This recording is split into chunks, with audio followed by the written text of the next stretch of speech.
우리 지난 시간에 여러분들한테 정성적으로 얘기했던 아이덴티컬 파티클에 대한 이거를 좀 더 엄밀하게 취급해 보도록 합시다. 그래서 고전적으로는 아이덴티컬 파티클이라고 하지만 고전적으로 구별할 수 없다고 하지만 사실은 고전적으로는 어떻게든 구별할 수 있어요. 구별할 수 있다는 거를 염두에다 두고 생각하는 거예요. 그래서 두 개의 흰색 당구공을 부딪혔다. 부딪히고 튕겨나갔다. 그러면 가운데 충돌하는 점을 이렇게 가려놓으면 이렇게 튕겨나가면 이게 이쪽에서 온 건지 이쪽에서 온 건지 똑같으면 모르잖아요. 그렇죠? 고전적으로는 한 곳에 칠을 해. 칠을 해도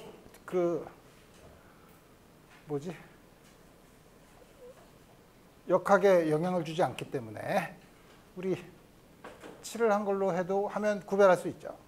기본적으로 고전적으로는 구별할 수 없다고 똑같다고 하지만 구별할 수 없는 건 아니에요. 구별할 수 있죠.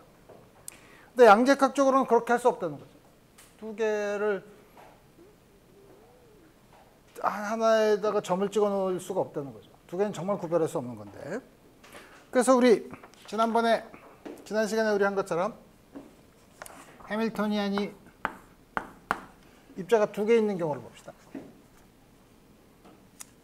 처음에 스핀이 없다. 스핀에 인디펜던트하다고 생각하고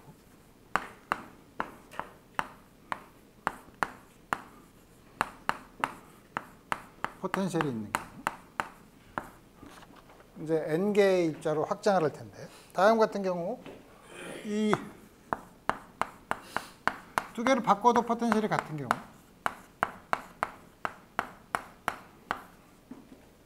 이런 경우는 해밀토니안은 사실 1, 2 입자 1, 2 이게 이렇게 1, 2를 쓴 거는 전부 다 그냥 집합적으로 무슨 뜻이냐면 1에 해당되는 모든 변수 2에 해당되는 변수가 있으면 이 두 개를 바꿔놔도 똑같다는 거죠. 그래서 우리 이 경우 그러면 아이겐밸류 이퀘이션 어떻게 쓰냐 하면 1, 2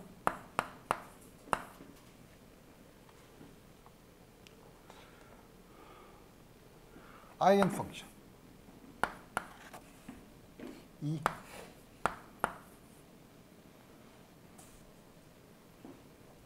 이렇게 써야 되는데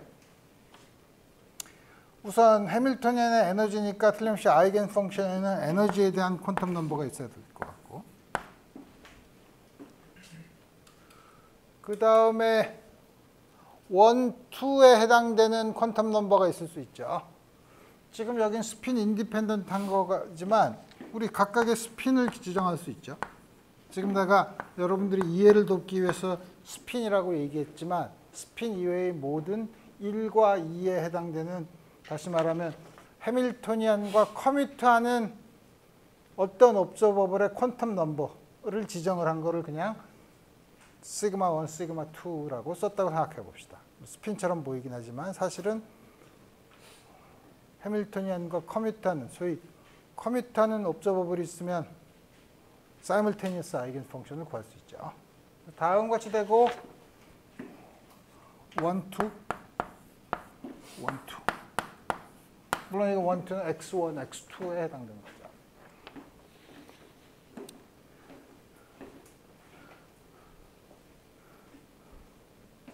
다음과 같은 경우는 우리가 사실 어느 하나를 1, 어느 하나를 2라고 이름을 붙였지만 이름을 붙이는 거에 피직스가 인디펜던트한 거죠. 그러니까 어느 걸 1이라고 하고 어느 걸 2라고 해도 괜찮아요. 이게 어떻게 1인지 어떻게 하나요? 모르지. 그렇지만 하나를 1이라고 하면 다른 걸 2라고 하고 그게 싫어? 그럼 이걸 2라고 해. 그래서 이름을 붙일 수 있죠. 붙이면 이름을 붙이는 거에 상관이 없다 이거예요. 그럼 2, 1을 바꾸면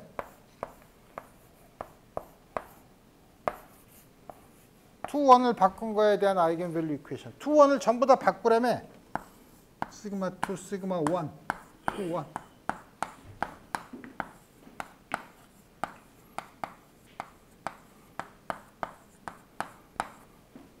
다음 같은 것도 성립을 해야 되죠.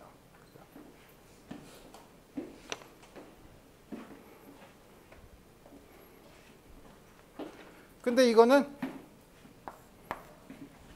H21은 H12랑 같기 때문에 앞에 이거는 H12를 써도 괜찮죠.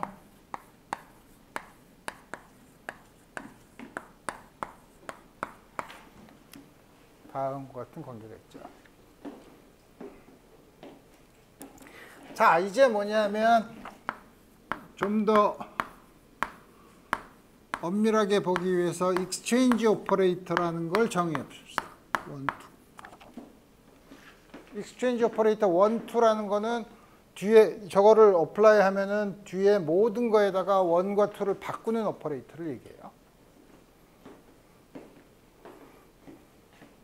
다시 말하면 P1, 2 U, 2 시그마 1, 시그마 2 1, 2는 U, 2 1, 2를 전부 다 바꾸래.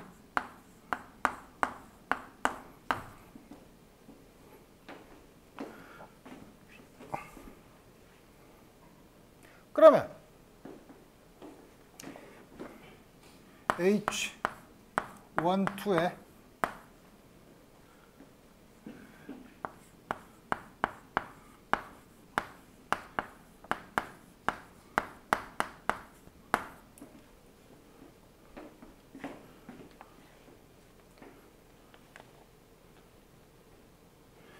이거를 작용을 하면 이게 뭐죠? 요거에 해당되는 거죠. 근데 요거는 요 아이겐밸류 이퀘이션을 만족하는데 H21 대신에 H12를 쓰면 똑같으니까 왼쪽인 쓴 식은 요 밑에 있는 식을 쓴 거랑 같죠. 그러니까 이거는 뭐냐면 이 U 시그마 2 시그마 1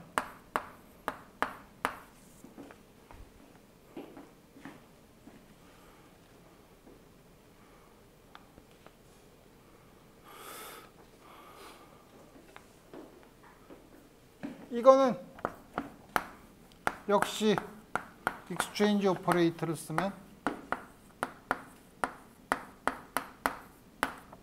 같죠.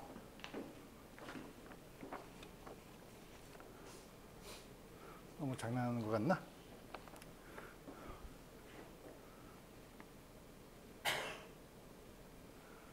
근데 이거는 숫자니까 2를 안으로 집어넣어도 되고 안에 있는 거는 요거는 다시 아이겐밸류 이퀘이션을 쓰면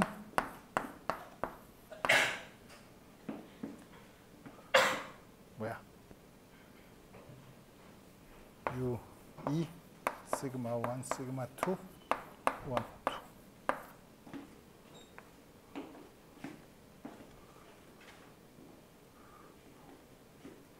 그리고 나서 첫 번째랑 마지막 결과를 비교해 보면 H12와 P12의 커뮤테이터를 취한 게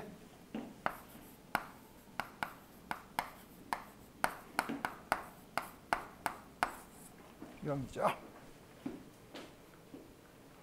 이쪽으로 넘기면 다음 것이 되죠. 그러면 이 커뮤테이터가 0인가? 그렇진 않죠. 특정한 함수에 대해서만 이게 성립할 수 있으니까. 하지만 여기 있는 요거가 컴플리셋을 이루니까. 컴플리셋을 이룬다는 건 뭐냐면 임의의 투 파티클 웨이브 펑션은 이거에 적당한 리니어 컨비네이션을 쓸 수 있죠. 그러니까 적당한 리니어 컨비네이션에 대해서 항상 다음과 같은 게 성립하죠. 따라서 임의의 웨이브 펑션에 대해서 성립하는 거니까 어떻게 되냐면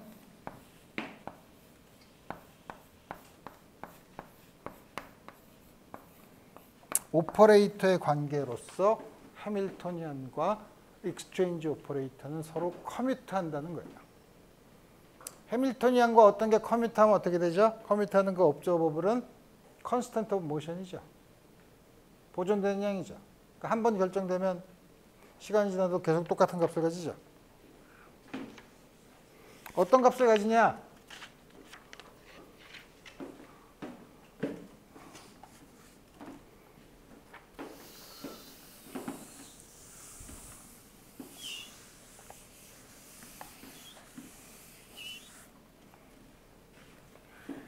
P12에 한 번 더 어플라이하면 P12를 어플라이하고 또다시 P12를 어플라이하면 바꿨다가 또다시 바꾸니까 원래 거죠? 아이덴티티. 자, 이건 뭐냐면 P12의 아이겐 밸류가 플러스 마이너스 1이지. 이게 두 개를 바꿔서 플러스랑 마이너스라면 우리 어떻게 되냐면 하나는 두 개를 바꿨을 때 부호가 플러스인 거를 시메트릭한 웨이브 펑션이라고 하면 적당한 노멀리제이션 psi 1,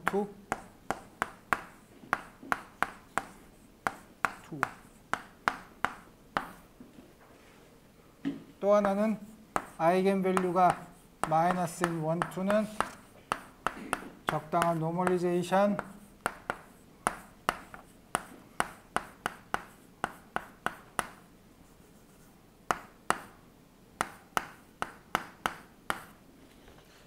이렇게 쓸 수 있죠. 임의의 투 파티클 웨이브 펑션은 항상 두 개로 나눠 쓸 수 있어요.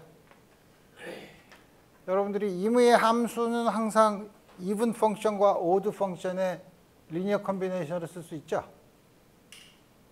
그래서 페러티의 아이겐 펑션, 페러티가 아이겐 밸류가 플러스 마이너스 1이고 페러티가 플러스 1인 경우가 이븐 펑션, 마이너스 1인 경우가 오드 펑션이었죠. 그거랑 비슷하죠. 그거는 x를 마이너스 x로 바꾸는 거지만 이건 1, 2를 바꿨을 때 1, 2를 바꿨을 때 자기 자신이 되니까 플러스 1. 1, 2를 바꾸면 부호가 반대로 돼서 마이너스 1이죠. 다음과 같은 아이덴티컬 파티클의 해밀토니안의 아이겐 펑션은 익스체인지 오퍼레이터의 사이멀테니어스 아이겐 펑션으로 쓸 수 있는데 그 사이멀테니어스 아이겐 펑션은 1, 2를 바꾸는 것에 대해서 시메트릭한 웨이브 펑션과 바꿀 때 엔티시메트릭한 부호가 반대로 되는 웨이브 펑션으로 나눠 쓸 수 있다는 거예요.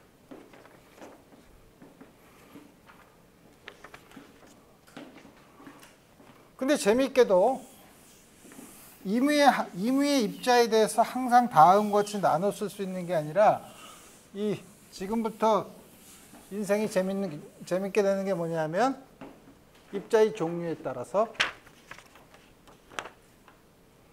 익스체인지 오퍼레이터에 대한 아이겐 펑션이 아이겐 밸류가 플러스 1인 입자랑 마이너스 1인 입자가 자연계에 따로 존재한다는 거예요. 그 중에서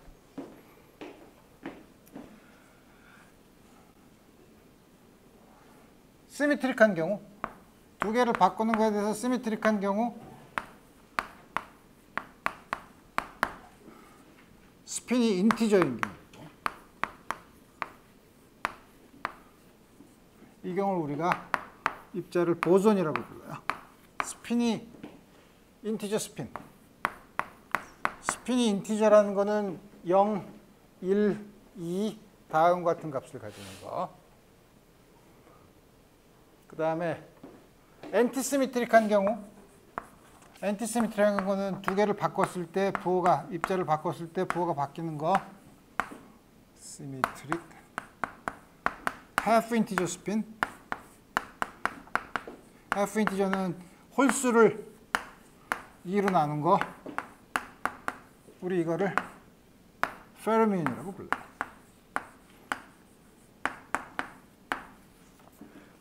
그래서 입자는 자연계의 성질은 자연계에 있는 입자는 항상 두 가지로 나뉘어져 있어요. 보존 아니면 페르미온. 입자의 인트린식 스핀에 의해서 결정이 돼요.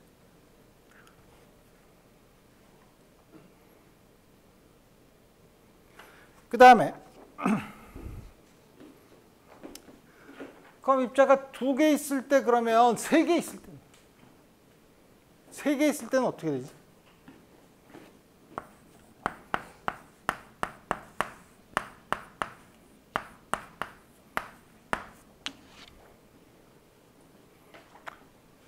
먼저 시메트릭한 경우 봅시다.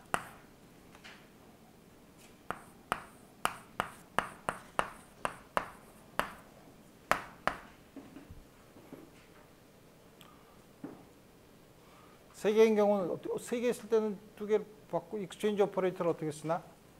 저 중에서 이무의 두 개를 잡아서 바꾸면 되죠. 그걸 바꾸면 그걸 몇 번 반복하느냐에 따라서 1, 2, 3의 순서가 바뀌죠. 여러분들이 고등학교 때 처음 배운 순열 조합을 보면 1, 2, 3을 순서대로 나열할 수 있는 방법은 3팩토리얼계죠. 6개 있죠. 그 6개 중에 그 6개를 어떻게 만드냐? 아무거나 1, 2, 3 중에 2개를 잡아서 순서를 바꾸는 거. 익스체인지 오퍼레이터 하나 작용한 거. 그 다음에 그걸 또다시 하거나 또 다른 2개를 또 잡아서 바꾸는 거. 익스체인지 오퍼레이터를 짝수번 작용한 컨비네이션 반, 홀수번 작용하는 거 반이에요. 짝수번 작용하면 어떻게 되냐? 홀수번 작용하면 예를 들어서 1, 2를 바꾸면 2, 1, 3가 되죠. 그 다음에 이거를 또 1, 3를 바꾸면 2, 3, 1이 되죠. 두 번 작용하면 1, 2, 3의 소위 말하는 사이클릭 퍼뮤테이션이에요. 그 뭐지? 여러분들이 왜 고등학교 때 배운 그 동그란 구슬에 목걸이에다가 아닌데 하여튼 그게 맞나? 목걸이에다가 뒤집는 건데 다시 말하면 1, 2, 3를 이렇게 전부 다 사이클릭 퍼뮤테이션을 한 거죠. 이거는 이걸 계속 이제 짝수번 익스체인지 오퍼레이터를 작용하면 2, 1, 3의 사이클릭 퍼뮤테이션 3개. 짝수번 하면 1, 2, 3의 사이클릭 퍼뮤테이션 3개. 그렇게 나오죠. 이게 우리 일반적으로 n개면 n 팩토리얼 개가 있는데 n 팩토리얼 개 반은 2분의 n 팩토리얼은 익스체인지 오퍼레이터를 짝수번 작용한 거, 나머지는 홀수번 작용한 거예요. 하나는 1부터 n까지를 사이클릭 퍼뮤테이션 한 거, 나머지 하나는 하나를 바꾼 다음에 그거를 사이클릭 퍼뮤테이션 한 거예요. 그래서 아무거나 하나 바꿔. 1, 2, 3. 처음에 여기 이렇게 슈퍼스크립트를 붙인 거랑 안 붙인 거의 차이는 이거는 그냥 1, 2, 3를 가지고 웨이브 펑션을 그냥 만들었다고 생각하는 거예요. 아무 그 아이덴티컬 파티클 익스체인지 오퍼레이터를 사용하지 않은 그 경우에 웨이브 펑션을 썼을 때 그게 있으면 하나 바꿔.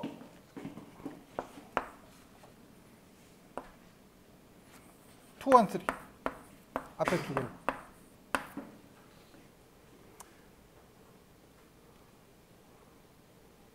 그 다음에 요거의 사이클릭 퍼뮤테이션을 쓰면 되죠. 요거의 사이클릭 퍼뮤테이션은 psi 2, 3, 1 또 다시 쓰면 3, 1, 2. 그 다음에 요거의 사이클릭 퍼뮤테이션 1, 3, 2 3, 2, 1 이게 전부 다 쓴 거죠. 이거의 적당한 노멀리제이션을 쓴 거죠. 앞에 거랑 이게 내가 뭐 잘못 썼네.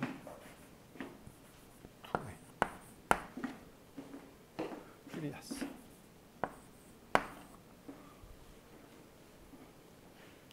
다음 같이 쓰면 되죠. 다시 또 쓰기 귀찮으니까 엔티시메트릭한 경우는 어떻게 되죠? 두 번 바꿀 때마다 똑같은 거니까 두 번 짝수번 바꾸는 거는 그대로 플러스, 홀수번 바꾼 거는 부호를 바꾼 걸로 쓰면 되겠다.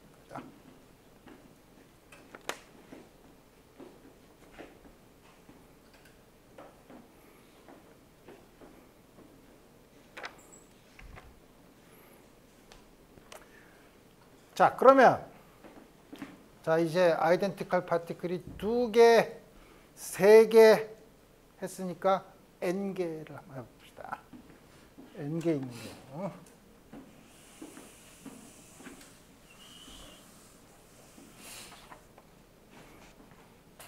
N개 중에 우선 페르미온부터 봅시다.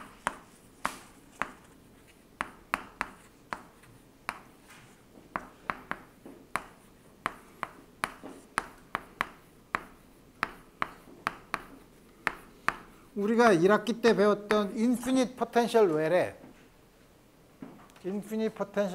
이제 예를 들어서 페르미온 전자를 1개, 2개, 3개, 4개 채워넣어서 N개를 채워넣었다고 생각해 봅시다. 그 다음에 물론 전자니까 전자가 전하를 띠고 있으면 서로 전기적인 상호작용을 하겠지만 우리 그렇게 되면 헷갈리니까 전기적인 서로 입자들 간의 상호작용은 무시할 수 있다고 칩시다. 전기적으로 중성인 스핀 2분의 1인 그런 게 있나? 자연계에 그런 게 존재하나? 뉴트리노 같은 게 있죠. 어쨌든 다음 같은 걸 집어넣어.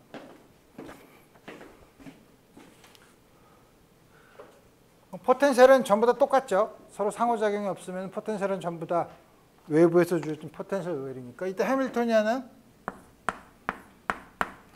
각각의 해밀토니안, 한 입자의 해밀토니안을 더하면 돼. 한 입자의 해밀토니안은 PR의 제곱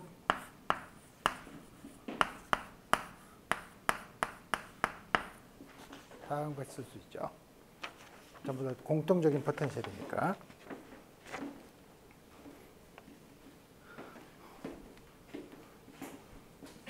따라서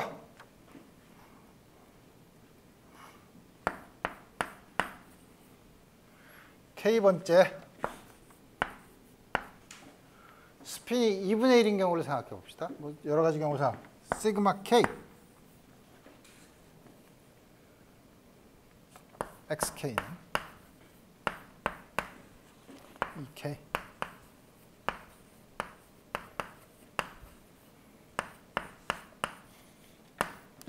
다음 걸 쓸 수 있죠. 스핀이 업인 거랑 다운인 게 둘 다 똑같은 에너지를 가지죠. 저희 한 에너지 레벨이 이제는 디제너리터죠. 각각의 레벨이.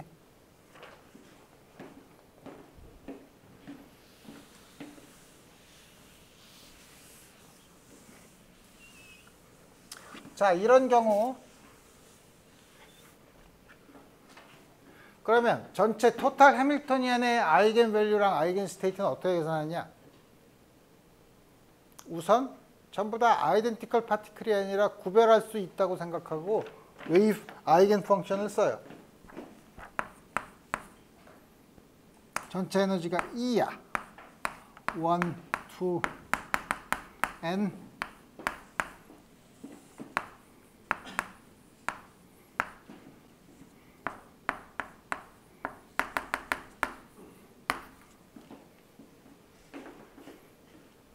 여기서 U, E, N1, N부터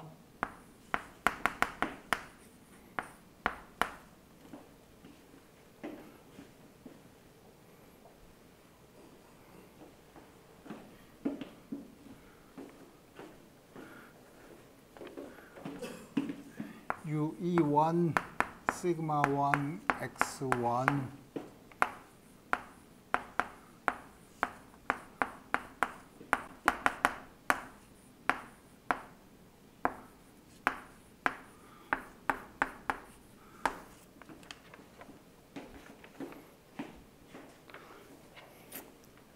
이렇게 쓰니까 너무 쓰는 게 복잡하죠. 아, 그러지 말고 이 원이 에너지도 포함하지만 스핀 디그리 오브 프리덤도 다 이 안에다 써. 귀찮아. 그래서 이렇게 써도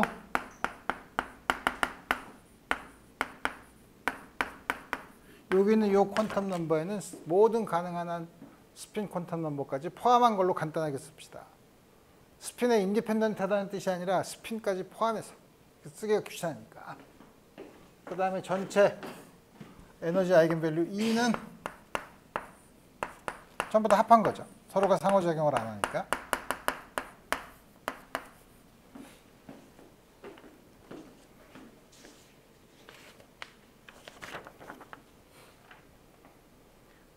자, 이제 페르미온이라고 생각하고 아이겐 펑션을 쓰면 이렇게 쓰면 안 되죠.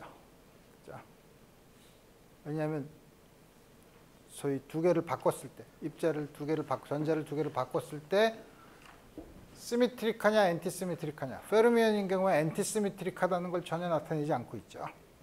그래서 우리 그러면은 이때 전자의 페르미온인 경우를 보니까 전자인 경우는 N개를 쓰기가 귀찮은데 아까 그럼 쉬운 것부터 two particle state.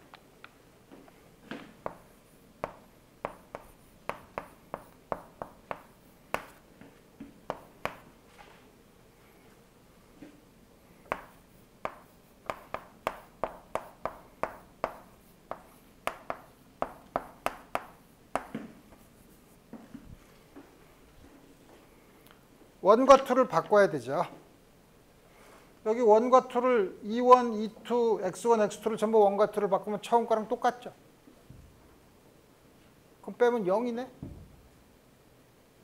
가 아니고 여기 나타나는 E1, E2 서브스크립트로 나타나는 이건 퀀텀 넘버인데 이건 뭐냐면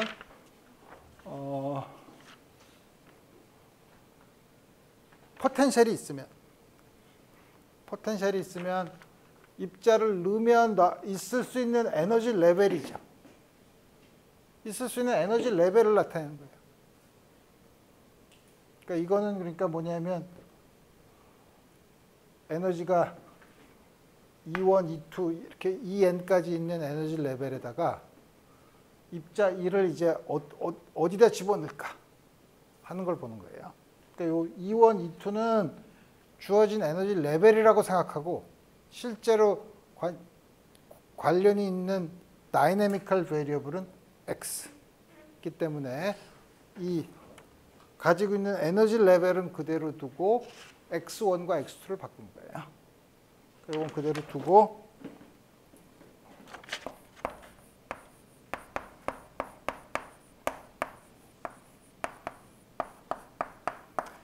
U21, U22가 각각이 노멀라이즈가 돼 있으면 이거의 노멀리제이션 컨스탄트는 다음 것이 쓸 수 있죠.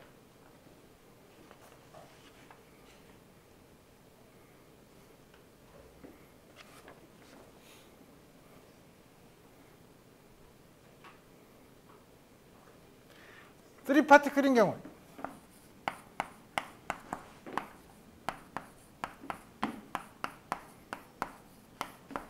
6개니까 1 over square root 6 UE1, UE2, UE3, UE1, UE2, UE3 요 아이겐 펑션의 틀은 그대로 두고 X1, X2, X3면 한 개 바꾼 거 우리가 바꾸는 거는 다 어떻게 하는지 아니까 다음과 같이 바꿔서 쓰면 되는 거죠.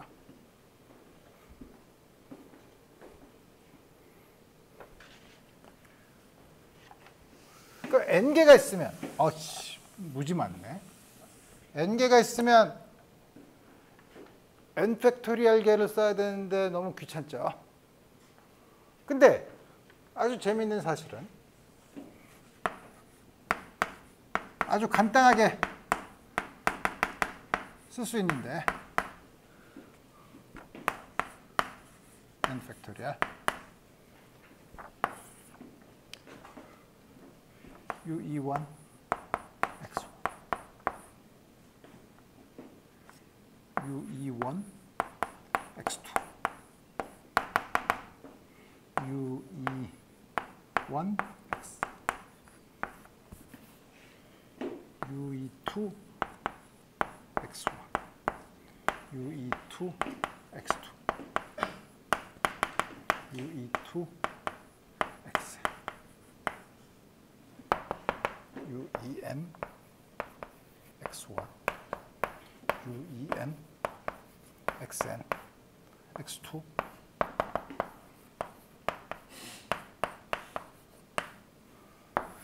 다음과 같은 디터미넌트로 쓰면 n개의 아이덴티컬 파티클의 웨이브 펑션을 쓸 수 있어요.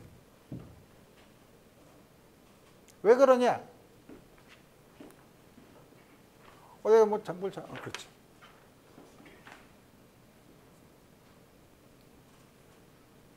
왜 그러냐? 여기서 x1과 x2를 바꾼다는, 물론 이렇게 써도 되고, 지금은 여기가 x1이 같고 x2가 같게 썼지만, 혹은 반대로 여기가 x1이지만 e1부터 en까지 써도 똑같아요. 그 소위 트랜스포즈에 해당되는 거니까. 여기서 보면 1과 2를 바꾸면, x1과 x2를 바꾸면 요 컬럼과 요 컬럼을 바꾸는 거죠. 그죠? 근데 디터미넌트의 성질이 뭐예요? 임의의 두 컬럼을 바꾸면 부호가 바뀌죠. 그죠? 그래서 이렇게 쓰면, 물론 이걸 실제로 표현하려면 n 팩토리얼 계를 써야 되지만, 다음과 같이 디터미넌트의 성질을 이용해서 n개의 아이덴티컬 페르미언에 대한 웨이브 펑션, 아이겐 펑션을 다음과 같이 쓸 수 있다. 이게 처음에 슬레이트라는 사람이 슬레이터 디터미넌트라고 불러요.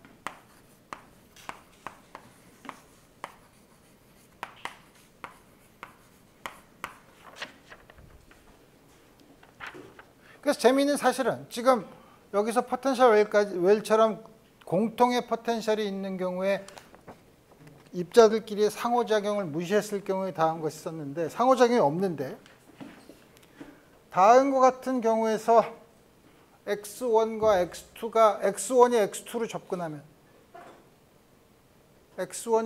접근하면, 여기 E1, E2가 있죠. 여기 시그마 1, 시그마 2도 같이 있어요.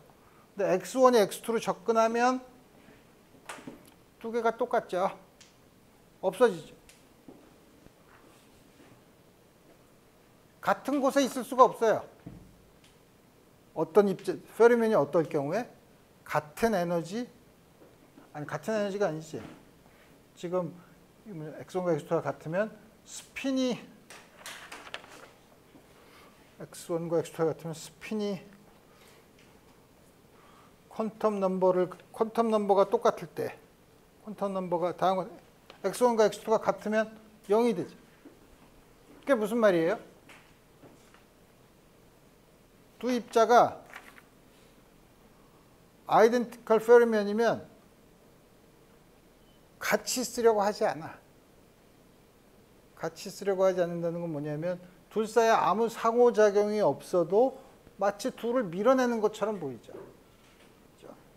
상호작용이 없어도 아이덴티컬 페르미온인 경우에는 서로 밀어내는 것처럼 보인다 이거예요. 그래서 그 다음에 다음 같은 경우에 또 하나는 뭐냐면, 퀀텀 넘버가 같으면, 그러니까 두 개가 0이 되는 건 x1, x2가 같아도 그렇지만, x1, x2가 지금 공간적으로 같이 있는 경우에는 웨이브 펑션이 아이덴티컬리 같아지니까 빼주면 0이 돼서 두 개가 같이 오버랩이 되려고 하지 않아. 오버랩 서로 밀려고 하죠. 그 다음에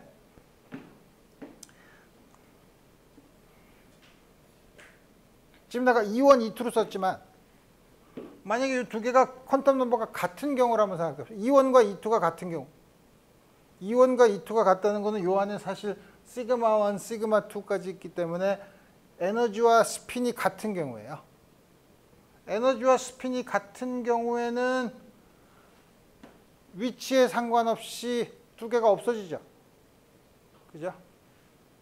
조금 아까 거는 퀀텀 넘버가 달라도 같은 데 있지 못한다는 거고, 지금은 다른 위치에 있어도 퀀텀 넘버가 같으면 페르미온은 같은 퀀텀 넘버를 가지고 있는 상태에 같이 있을 수가 없어요. 그게 소위 말하는 파울리 익스클루전 프린시플이에요.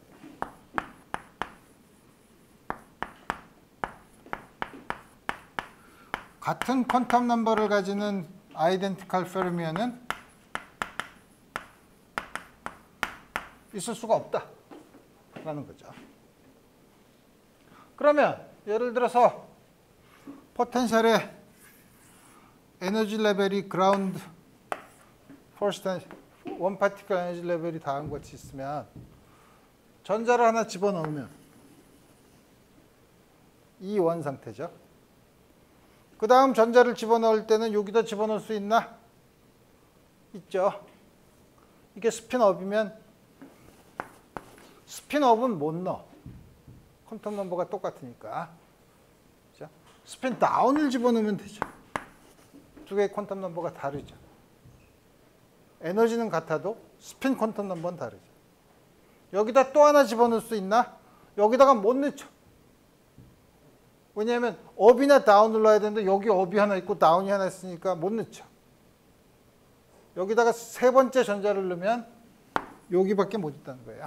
밑에 가장 낮은 에너지부터 채우려고 하면 다음과 같이 파울리 익스클루전 프린시플 아이덴티컬 페르미언인 경우에는 다음과 같기 때문에 에너지가 n개를 채울 때 전부 다 그라운드 스테이트에 있지 않고 에너지가 쭉 밑에서부터 차 올라가죠.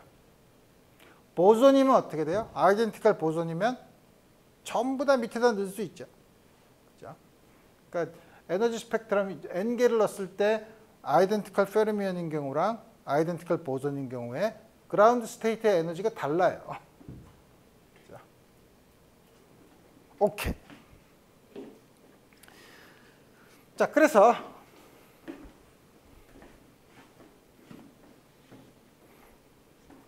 이제 좀 있으면 그걸 볼 텐데 뭘 보냐면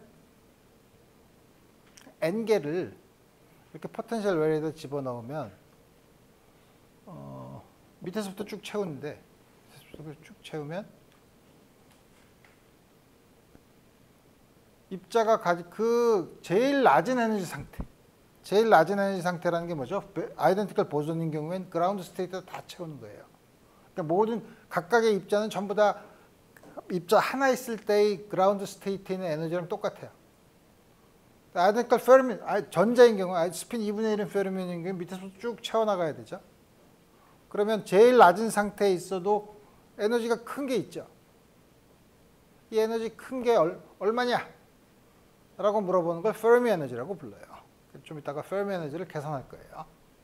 그리고 그걸 하기 전에 지금 우리는 입자 X1과 X2를 바꾸는 경우를 생각했는데 이건 1차원에서 이렇게 생각하는 거고 3차원이 되면 인생이 좀 복잡해지기 시작하죠. 3차원에서 이거를 바꾼다는 거는 역시 입자가 3개, 4개 있는 거는 힘드니까 입자가 2개 있는 투 파티클 스테이트에서 아이덴티컬 페르미온, 스핀이 2분의 1인 아이덴티컬 페르미온의 웨이브 펑션을 어떻게 쓸 수 있는지 한번 봅시다. 그러니까 파울리 익스클루전 프린시플을 이용해서 웨이브 펑션을 만드는 방법.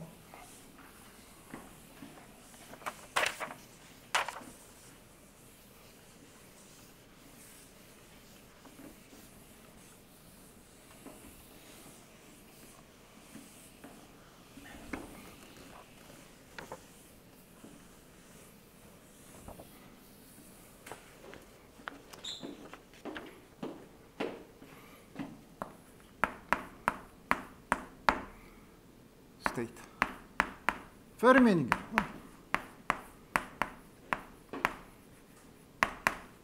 아까 커먼 두 입자들 사이 아까 포텐셜 웰에다가 집어넣는 거는 우리 여러분들한테 편의상 전부 다 공통적인 포텐셜을 보기 위해서 그렇지만 그거 없어. 이건 서로 상호작용을 하는 경우로 생각해 봅시다. 예를 들면 쿨럼의 힘 같은 거.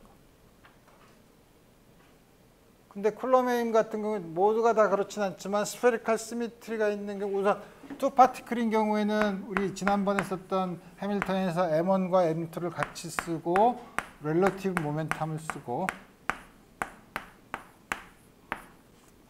그 다음에 해밀토니안을 보면 P1과 P2를 바꾸는 거에 대해서는 카이네틱 에너지는 인베리언트 하지만 포텐셜 에너지는 반드시 그렇다고 볼 수 없죠.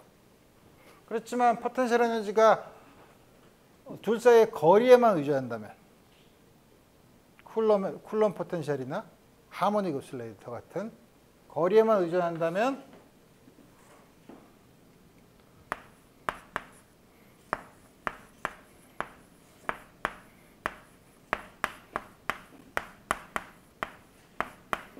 센트럴 포텐셜이라는 게 뭐죠?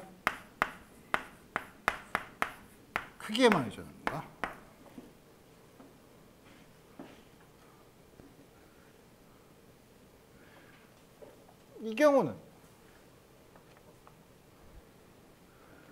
이 경우는 우리가 솔루션이 아이겐 펑션이 어떻게 되냐면 센트럴 매스 건 분리하고 렐러티브 코디네이트에 의한 거는 원 파티클 웨이브 펑션이니까 레디얼 파트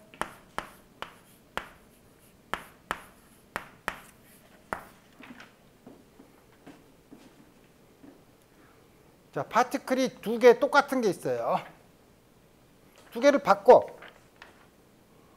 바꾸는 게 이상하면 우리 그러면 두 개를 바꾸는 거랑 그럼 두 개를 바꾸는 거에 예를 들어서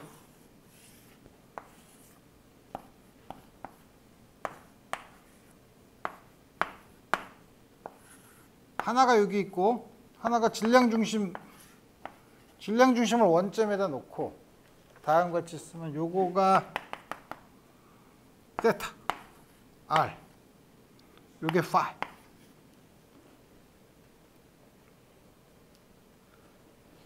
이 두 개를 바꾸면 두 개를 바꾼 건 뭐죠?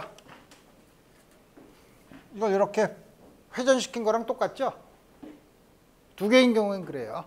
세 개인 경우엔 세 개는 일반적으로 안 그렇죠. 두 개인 경우엔 그렇죠. 따라서 두 개인 경우에는 두 개의 파티클을 바꾸는 게 아이덴티컬 파티클인 경우에는 뭐에 해당되냐면 로테이션에 해당된다 이거예요. 투 파티클인 경우에 공간에서 그거를 스페리컬 코진 폴라 코진에서 쓰면 레디어스는 그대로 두고 세타는 파이 마이너스 세타 파이는 파이만큼 더 가죠.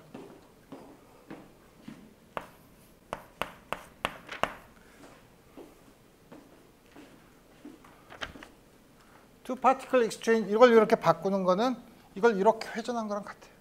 자, 근데 이때 렐러티브 코디네이트에 의해서 쓴 건 다음과 같이 되는데 이건 그럼 변하지 않고 레디얼 파트는 변하지 않고 스페리컬 하모닉스는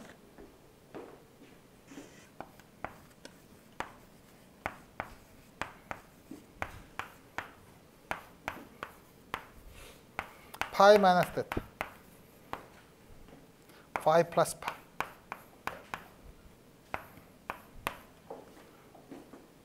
어떻게 주어지냐 하면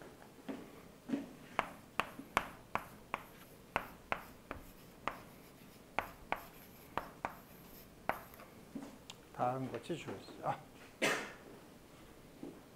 이렇게 두 개를 바꾸는 게 뭐냐 이렇게 바꾼 거. 다시 말하면 R을 마이너스 R로 바꾼 거예요. 그죠? R을 마이너스 R로 바꾼 게 뭐죠? 패러티 트랜스포메이션이죠. 투 파티클 웨이브 펑션인 경우에는 입자 두 개를 바꾸는 P12 익스체인지 오퍼레이터는 센터 오브 매스를 중심으로 R을 마이너스 R로 바꾼 거랑 똑같아요. 패러티 트랜스포메이션이죠. 그래서 패러티의 아이겐밸류가 나타나죠. 따라서 L이 홀수면 엔티시메트릭한 웨이브 펑션. L이 짝수면 시메트릭한 웨이브 펑션이죠. 그죠?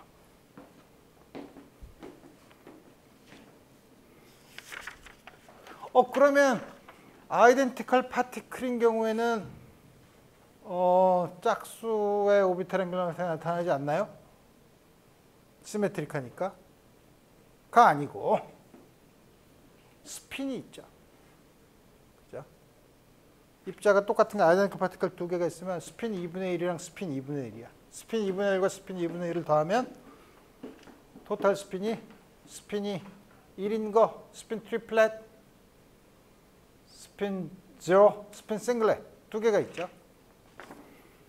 스핀은 스핀 싱글렛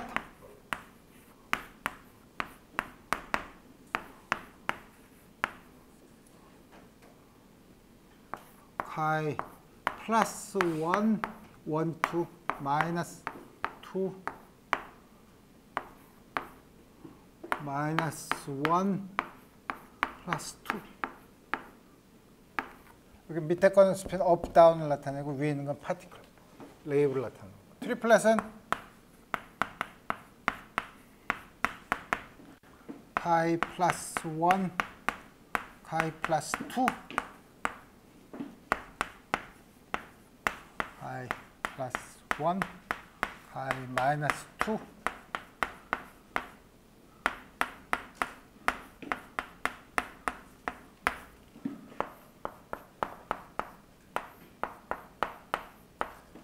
스핀의 Z의 아이겐밸류가 0, 이거는 플러스 1, 0, 마이너스 1이 다른 것 같은 상태.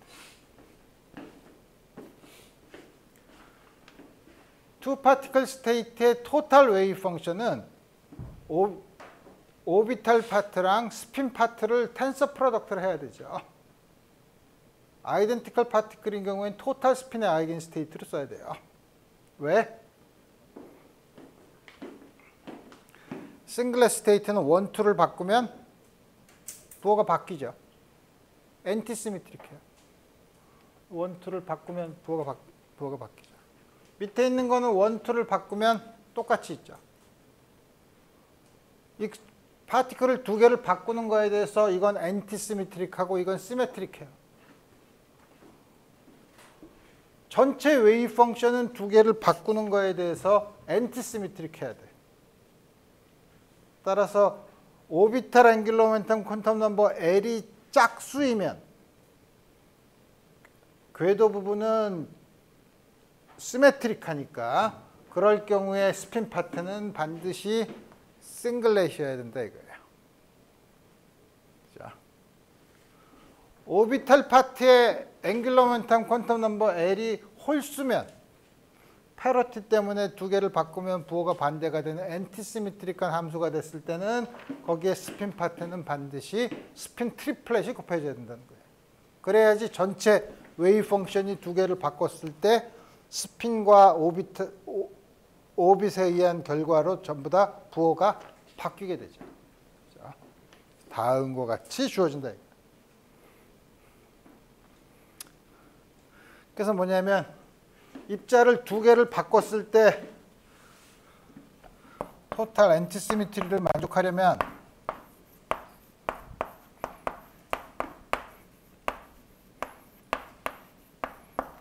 L이 이분이면 스핀은 싱글렛,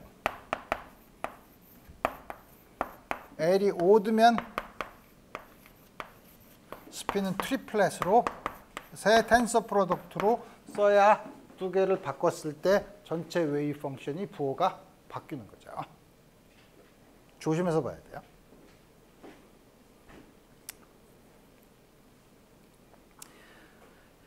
자, 이제 요거는 이제 나중에 쿨럼 포텐셜을 볼 때 보고 다시 이제 원래 문제로 돌아가서 원래 문제가 아까 뭐였냐면 원 디멘셔널 인피니트 포텐셜 웰에 스핀 2분의 1인 전자를 채워 넣는데 전자들 사이의 상호작용, 전기적인 상호작용을 무시하고 그러니까 프리 일렉트론들을 인피니트 포텐셜에 쭉 집어넣으면 에너지 스펙트럼 다시 말하면 밑에서부터 쭉 채워 넣어서 제일 꼭대기에 있는 그때 n개를 채워넣었을 때 제일 꼭대기에 있는 다시 말하면 페르미 에너지가 얼마냐? 그리고 이거 계산해 봅시다. 또 다른 것도 계산할 수 있죠. 밑에서부터 에너지가 쭉 짜여서 페르미 에너지까지 차여 있으면 전체 에너지는 얼마냐? 이런 거 다 계산할 수 있죠. 우리 그거를 계산해 보도록 합시다.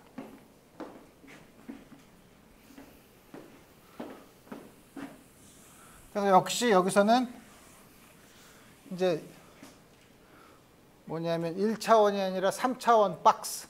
아까는 1차원 인피니트 포텐셜 웰이었는데 1차원이 아니라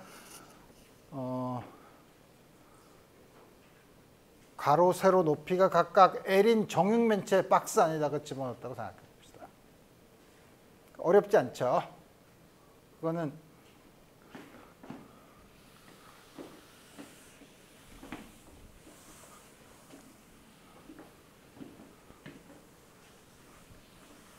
물론 숙제로는 2차원 페르미 에너지를 계산하라고 되겠지만 3차원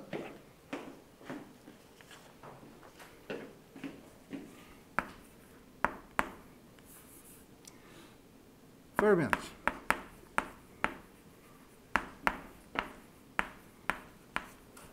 뭐냐면 N개의 서로 상호작용하지 않는 스핀 2분의 1인 입자를 길이 L인 박스 안에다가 집어넣는 경우예요. 그러면 그거에 대한 원 파티클 아이겐 펑션은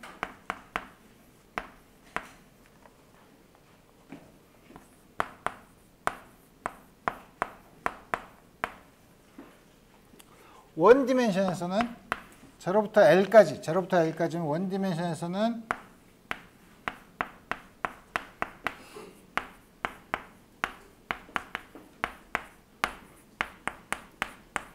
EN은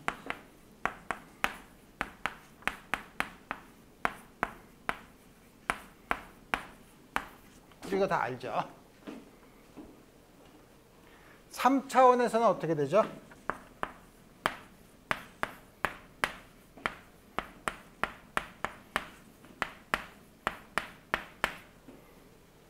이거 세 개를 곱하면 되지. 1분의 nx 파 x sin ny 파이 y nz 파이 z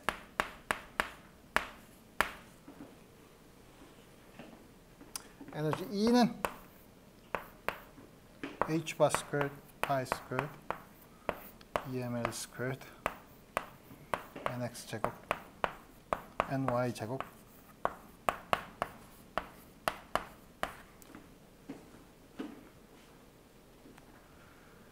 1차원과 3차원의 가장 큰 차이는 뭐냐?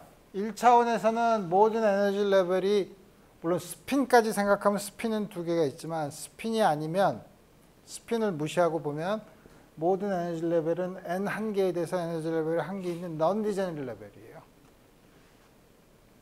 물론 스핀을 얘기하면 두 배가 되죠. 스핀까지 넣으면. 3차원인 경우에는 그라운드 스테이트가 뭐죠? 0일 수는 없죠. 1부터 시작하니까 111이죠. First excited state는 211, 121, 112. 디제너러시가 3개 있죠. 두 번째 excited state는 221, 221에 3개를 바꾼 거. 점점 커지면 똑같은 값에 대해서 가질 수 있는 디제너러시가 점점 늘어나죠. 그죠? 그래서 문제는 어떻게 그 디제너러시를 어떻게 보겠냐 이거예요. 그래서 우리 하나, 둘 있는 경우는 곤란한데 그러면 여기 있는 nx, ny, nz가 있으면 우리가 추상적인 다음과 같은 공간을 생각해 봅시다.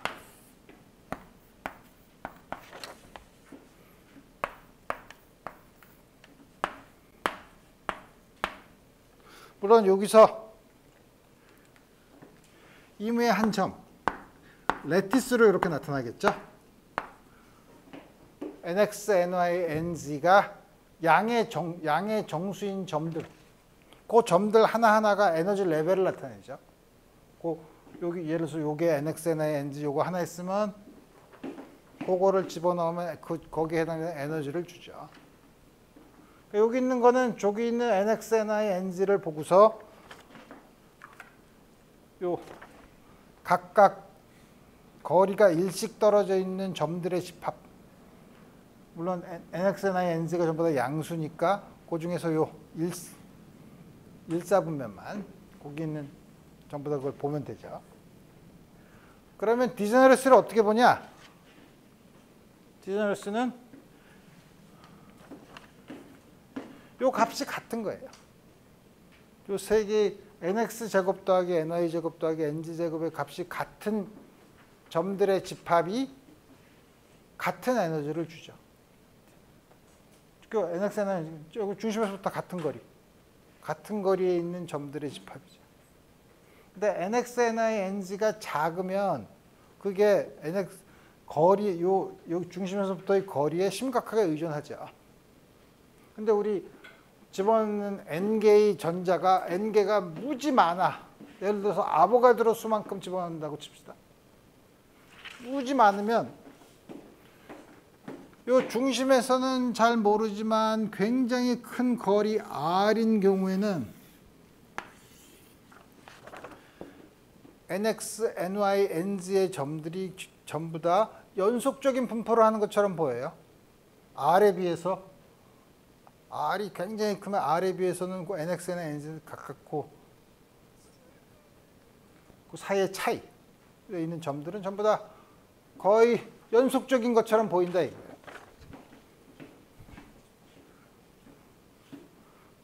그럼 n이 굉장히 큰 경우 디제너리 레벨을 봐야 되는데 디제너리 레벨은 어떻게 하냐?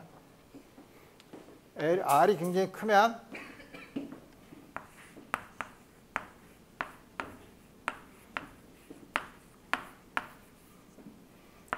nx 제곱, ny 제곱, nz 제곱이 r 제곱인데 이게 얼마냐면 요거를 그러니까 제일 꽉 찬 게 제일 바깥이라고 하면 그때가 페르미 에너지일 텐데 EM 이걸 거꾸로 쓰면 EM H 바 스퀘어드 파이 스퀘어드 EF 다음과 같이 쓸 수 있죠. 다음은 굉장히 커. 굉장히 크면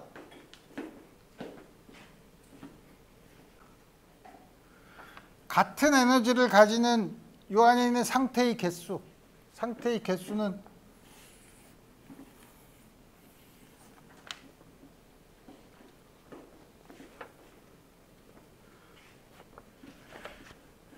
여기 있는 껍질들을 전부 다 쭉 합한 거. 물론 안으로 들어오면 좀 이 연속적인 걸로 쓰기가 어렵지만 여기서 그런 그 차이는 n이 굉장히 커지면 여기에 묻혀버려요. 자, 여기까지 들어오는 거에 전체 그럼 이 상태의 개수는 이 안인 반지름 R인 이 안의 상태의 개수는 이거 부피랑 같아요. 자, 상태의 개수는 부피랑 같죠.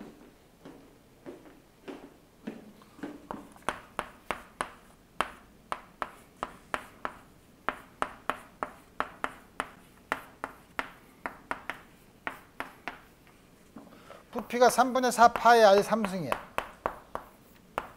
근데 그 중에서 NX, NY, NZ가 전부 다 양수인 부분이니까 그거의 8분의 1이죠. 8분의 1.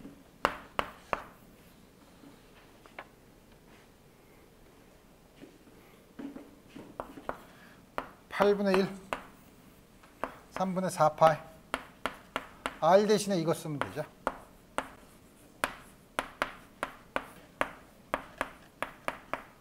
L 스퀘어에 2분의 3.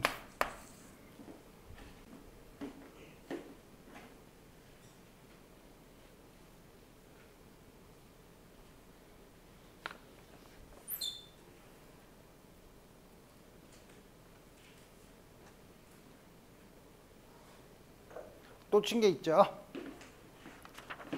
한 레벨당 스핀이 업다운 2개씩 들어가잖아. 그건 넘버 오브 레티스 포인트고. 디제너리스는 어떻게 되죠? 디제너리스 이거에 2배를 하면 되죠. 한 레벨에 2개씩. 자. 그래서 전체 들어가 있는 입자의 개수는 상태의 개수로 센 거니까 여기는 여기다가 이게 얼마야?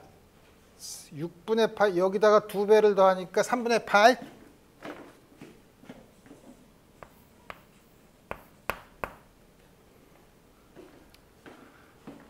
2배 한 거예요. 여기다가 L제곱에 L3승 나머지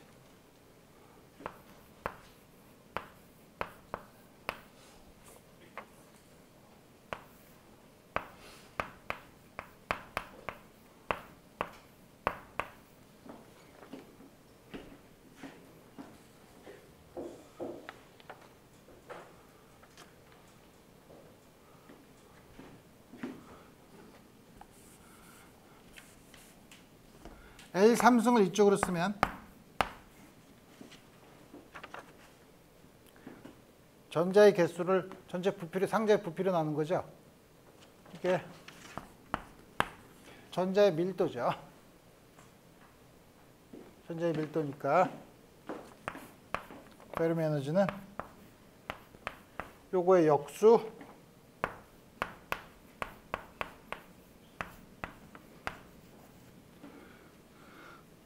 (3n) 그리고 파이의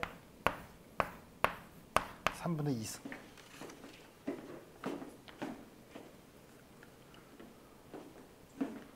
페르미 에너지를 상자에 있는 일렉트론의 덴시티로 표현한 얘기죠.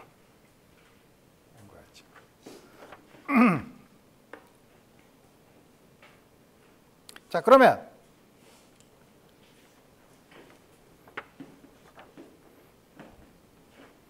토탈 에너지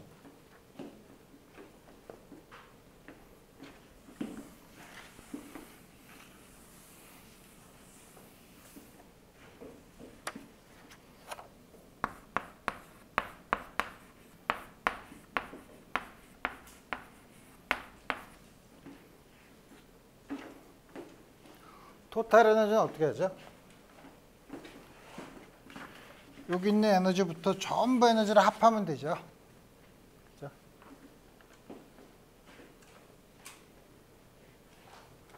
그러면 여기 있을 때 저 에너지가 얼마인가? 에너지가 조금 아까 썼지. H바 스퀘어드 파이 스퀘어드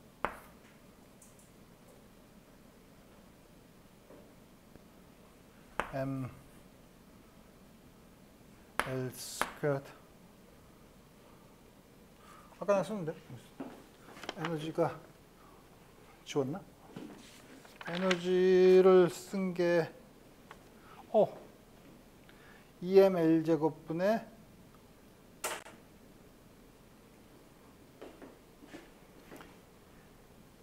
EML 제곱분의 H제곱 파이 제곱 그 다음에 NX 제곱 더하기 NY 제곱 더하기 NG 제곱을 이게 물론 인티저이긴 하지만 굉장히 크면 그냥 연속적인 값 N 제곱으로 쓰면 여기 N이랑 요 밀도 N이랑은 다른 거죠. N 제곱이라고 쓰면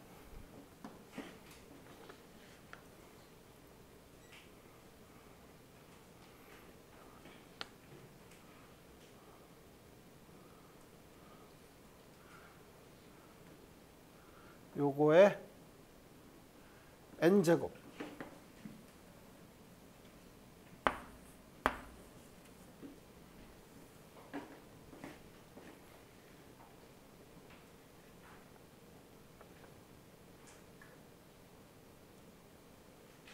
그 다음에 N과 DN 사이에 있는 부피 이게 뭐죠? 4파 N제곱 DN의 8분의 1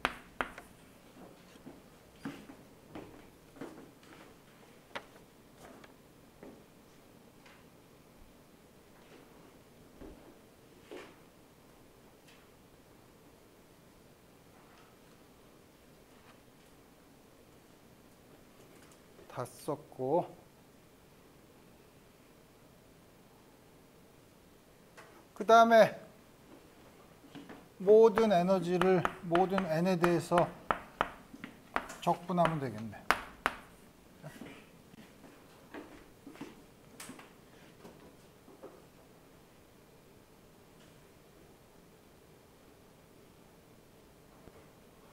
그래서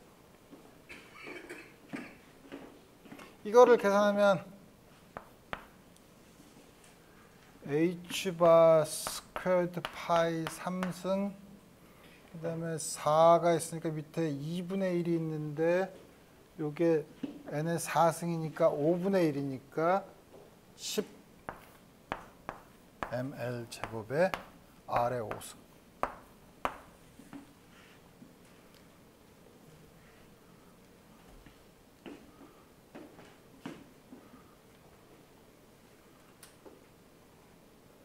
맞죠? 여기까지는.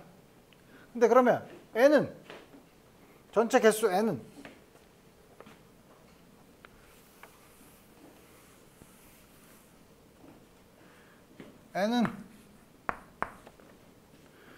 요 9의 일부분의 부피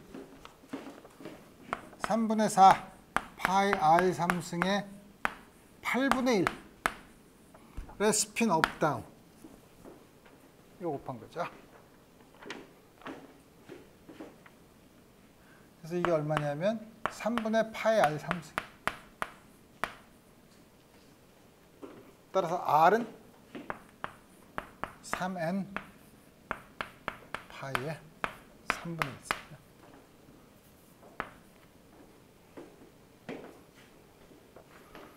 따라서 이걸 집어넣으면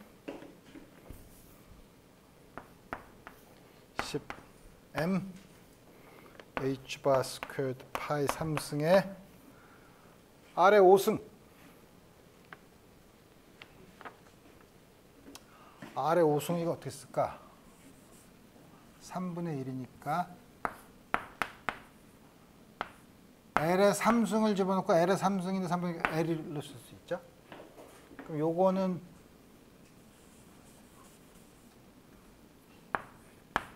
파이죠. R 대신에 요거를 집어넣으면 3n 오버 파이 3분의 5승 L의 제곱분의 1이 있는데 L의 5승이니까 L의 3승.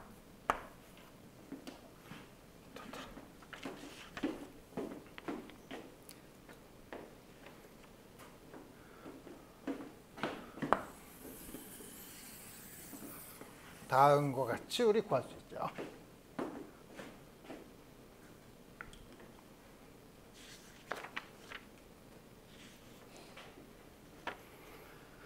자, 그래서 우리 그 외에 다른 것도 볼 수 있어요. 뭘 볼 수 있냐면, 그러면은 이게 거의 프리 파티클이니까 제일 바깥에 있는 거에 그러면 운동량을 예를 들어서 H바 K로 쓰면 K에 해당되는 KF 페르미 웨이브 넘버라고 부르는 거는 EF가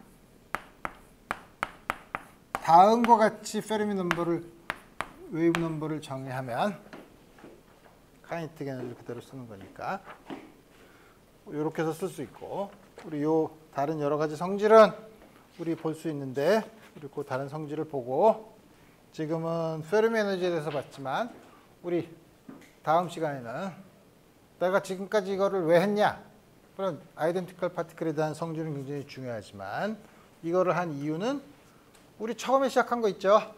주기율표를 보려 그래. 주기율표를 보려 그러는데 수소 원자, 그 다음에 뭐죠? 힐륨이죠.